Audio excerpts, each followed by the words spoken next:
went on a Tinder date some time ago while I was adjusting to a new city I had moved to.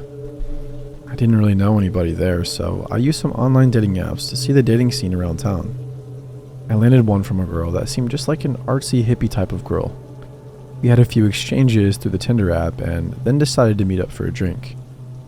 I picked her up at her house and she greeted me at the door and gave me a hug. She said the name of a local bar she wanted to go to for us to chat and get to know each other. I told her I would drive and proceeded to my car. The first red flag I noticed was when I walked to my car and opened the door, she had just followed me to the driver's side and was standing behind me staring. I looked at her blankly for about 15 seconds and asked if she was going to get in. She said, "Sure, I would love to," and went the long way to the passenger side around the back of the car. Since I had just met this girl, I figured she just maybe smoked some weed or something, as I had kind of gotten the vibe she was a bit of a stoner. As I was driving to the bar, she talked in a very low voice, almost as if she was trying to whisper. I'm not hard of hearing or anything, but I had to ask her to repeat herself several times just so I could make out the full sentences she was saying. When we got to the bar, I made sure we got a seat closer to the back, away from most people, just so I could have a little quiet in order to hear. The conversations honestly carried on as normal from this point, and it was actually a fun time for the time being. We talked about different things we were interested in, and she did bring up that she did recreationally smoke weed and a few other tripping substances, like shrooms and such.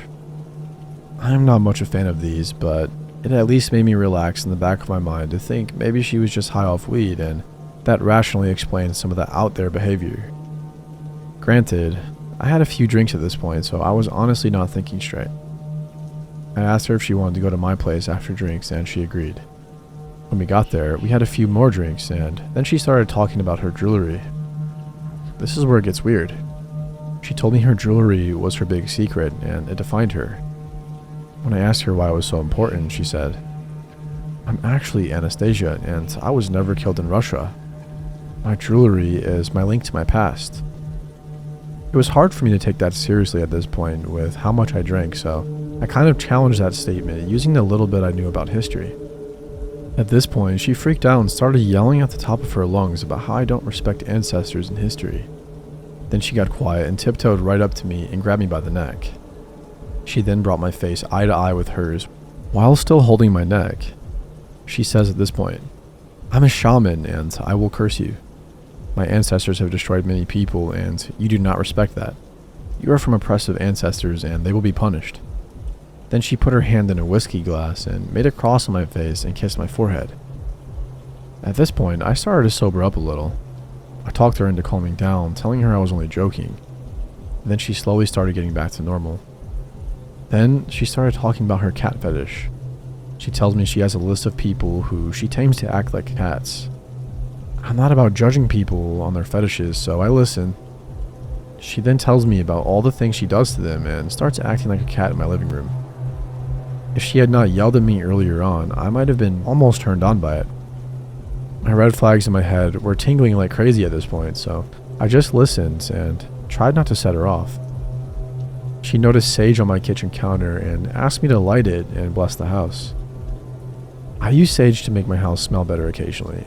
It's kind of a ritual I like to do, but it's mine and my own, something I take very personally and like to do myself. I tell her no, she can't light it, and that it's my thing to do on my own.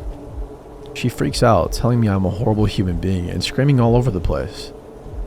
I told her I can take her home now, and she runs to the door and goes outside. As I get outside, she is screaming at the top of her lungs that I am a horrible person and I should go die. I tell her she can walk herself home then, and I go back to my place and lock the door. She then starts banging on the door hard in about 10 minutes, saying she left her phone in there. I grab her phone off the kitchen counter and open the door to hand it to her. She tries to barge inside, and I block her with my forearm. She acts like she's about to punch me. I just hold my ground and tell her she's not coming in. She screams she wanted the whiskey bottle we were drinking from, and I told her hell no because I paid for the damn thing. I slam the door at that point and lock it. I hear her bang on the door for a minute, then her footsteps going down the stairs. I waited about an hour and then went walking outside to see if she was still hanging around. I didn't see her, nor did I ever see her again after that. I know this is probably not the scariest encounter ever, but for the next few nights, I was creeped out. Always walking around the area I lived to make sure she wasn't hanging around. Honestly, I hope she's okay wherever she is, but I hope to never see her again.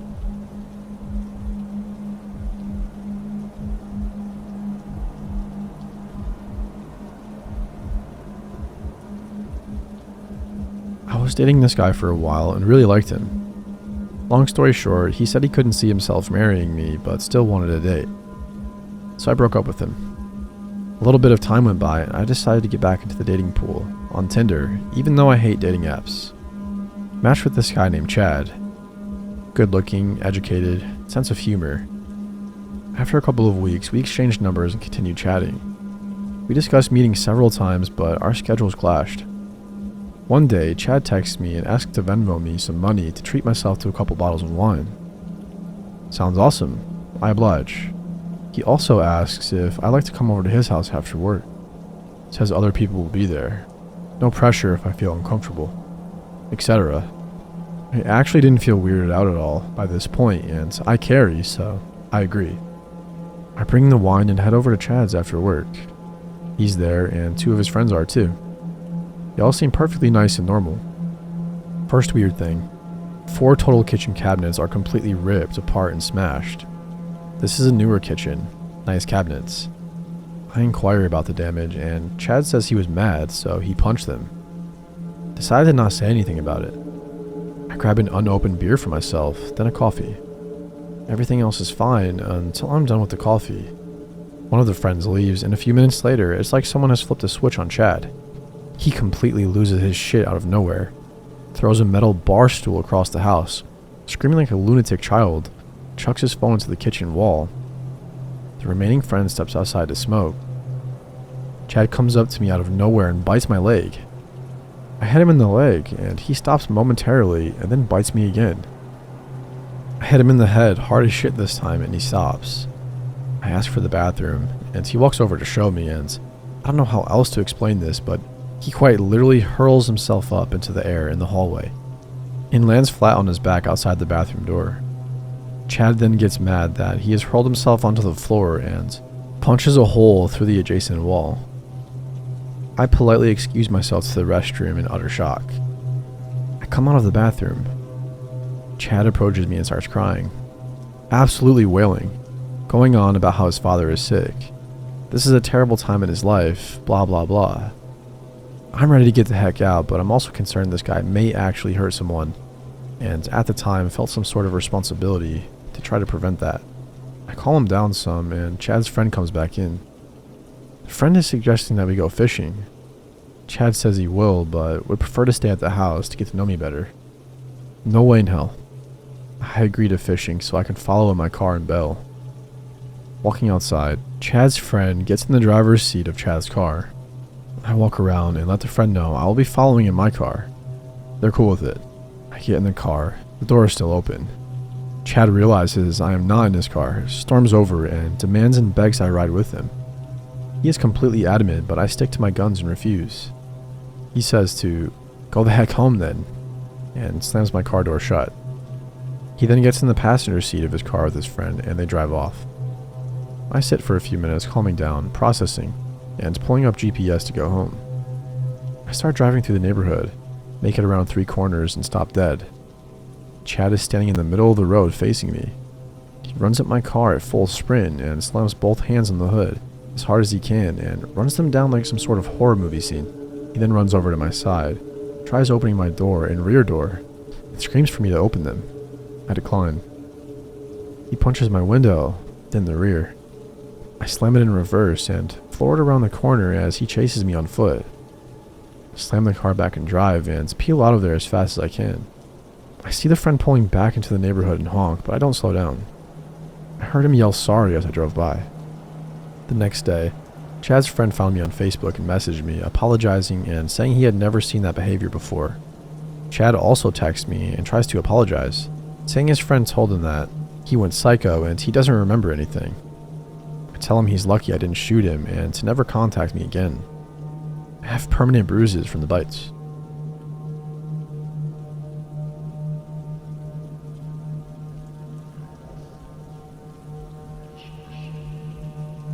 For clarity, I'm a straight 21-year-old female. So in November of 2016, I went through a pretty bad breakup. In October 2017, I finally felt comfortable enough to try to get back into the dating world. Just like a moron, I got on Tinder, and it wasn't my first rodeo with Tinder, but this was the strangest thing that happened to me. So towards the end of October, I met a guy named Dave on Tinder, and from the looks of it, he was an okay guy. He was funny and a gentleman. Didn't ask for anything inappropriate. It seemed fine. We talked for about 2 weeks and set up a time to go on a date.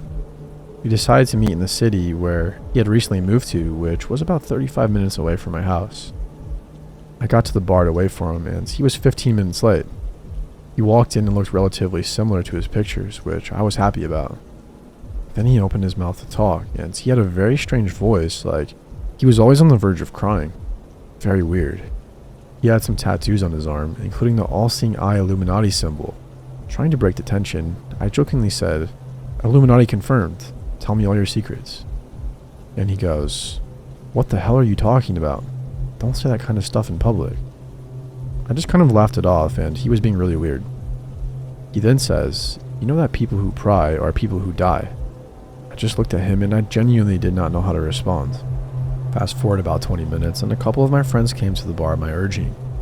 I moved to sit on the same side as him so that my friends could sit on the same side of the booth. The minute I sit down, he puts his hand on my knee and squeezes. And it's not like, "Oh, I'm interested," but a hard squeeze. I looked at him to stop as he leaned over and whispered, "You have lovely kneecaps."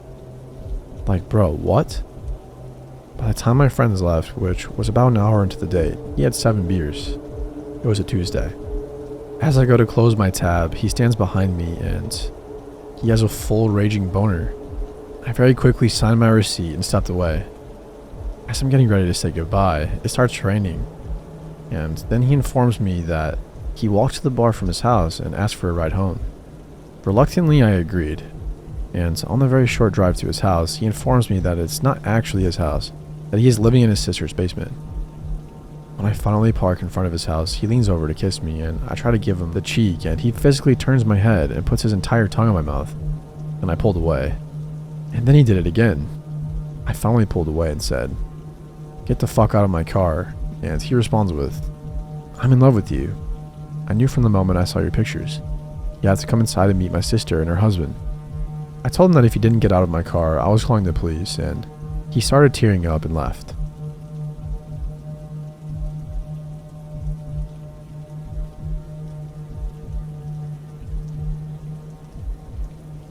I met a guy online and we talked for a day or two, but I was at the tail end of my degree and things were getting to be a lot, so I decided no dating until I was done.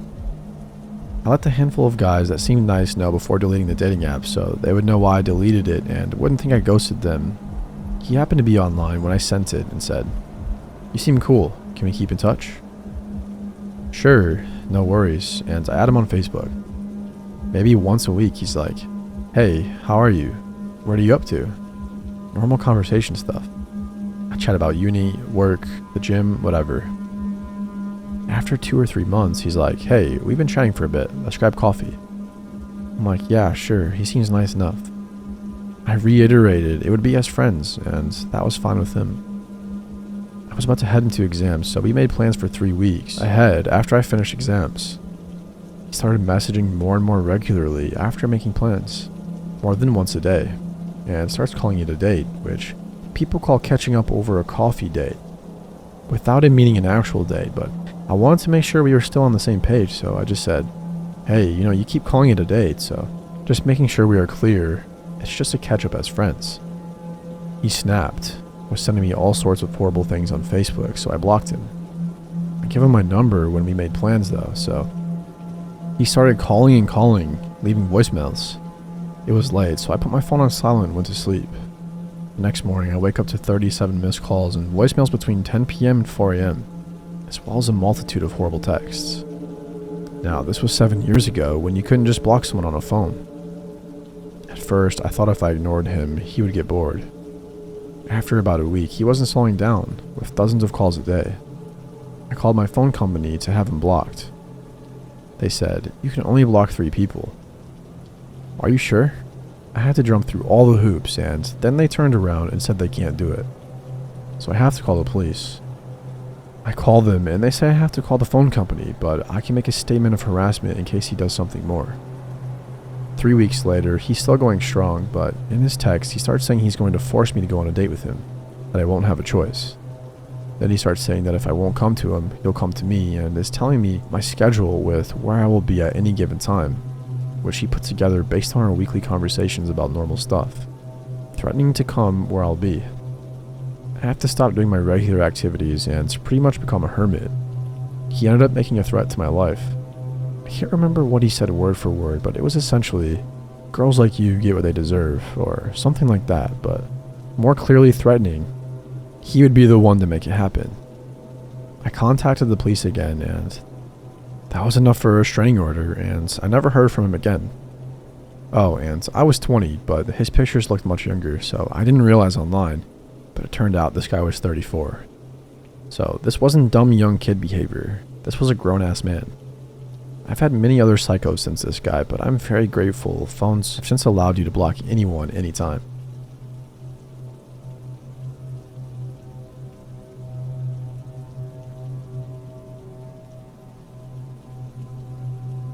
I'm 29 female, and while I'm well traveled and have been around quite a bit, I do occasionally make some pretty rookie mistakes. My fault, and I make no excuses. I try to remain diligent and alert, but I'm very capable of letting my guard down. So after being here in the US for about 2 months, I decided that I was bored, sitting around my unit watching 90 Day Fiancé, so I decided to make the old dating profiles again. I made no specific intentions known about what I was interested in accomplishing, as I don't really know myself. I just wanted someone to hang out with and see where it goes naturally. I ended up matching with this one bloke who had shared interests with me. We chatted a bit over the app, and eventually I felt okay giving him my number. After talking back and forth for a couple of weeks, I agreed to a meetup. We met at a pub and had a couple of drinks. I'll admit at first I didn't recognize him because he didn't resemble his photos to the extent that I was expecting. He didn't look bad by any means, but I could tell that he used older pictures and edited them enough to where he seemed more appealing. I swear I'm not trying to sound superficial because he was cute, just not what I was expecting. But I also think we've hit a point in social media culture where it's safe to assume that we won't see the same thing in real life as we do online, and that's okay. We did hit it off. We discussed the usual first date stuff, then we got into more detail. I told him about back home and work and how life was different than here in the States. At one point, we were talking and holding hands, and I felt comfortable enough to let him kiss me. Well, he asked me as we were leaving if I wanted to go back to his place for a cup of coffee. I told him I knew what coffee really meant and that I didn't want to do that on a first date. He assured me it would be 1 cup of coffee and that he would give me a lift home so that I didn't have to call an Uber. I accepted his offer and we walked to his apartment, which was a few blocks away. As we were going upstairs, he made a few questionable remarks. He mentioned how I wasn't like most girls because I accepted his invitation and alluded that, you never know, I could be a psychopath. He then motioned with his eyes down to my dress and inquired about my titty size. I told him again that I was sorry, but the night would not end with him getting lucky. As we got into his unit, he dismissed himself to the toilet and left me sitting on his bed. It was a studio and he didn't have a couch. As I'm sitting there and waiting for him to finish doing whatever he was actually doing, I noticed in the corner by his bed that he had 2 masks. One was a cartoon-looking goat mask and another was a cat or maybe a tiger. What was more alarming was that he also had a Bowie knife and a small woodcutter's axe, only a short distance away from them. Upon further observation, I also noticed there was a black jumper draped over a dresser. Then on his bedside table, there was a pair of latex gloves. Okay, I don't much feel like getting murdered tonight. I got up and calmly left the unit. Then I made haste down the stairs and down the street where I was able to catch a lift. Now look, I may have just really hurt his feelings because he had no malicious intent. But if that's all that happened, then I'd prefer that over the possible alternative. All of these items alone wouldn't have been that bad, but all of these random items are within a short walk from each other. I'd rather just not chance it. I do feel bad for leaving a person, but I don't feel bad about leaving what could have potentially been a dangerous situation. That, along with his random personality change, was enough for me to make the call that I made. As of recently, I noticed that he either blocked me from Tinder or deleted the app.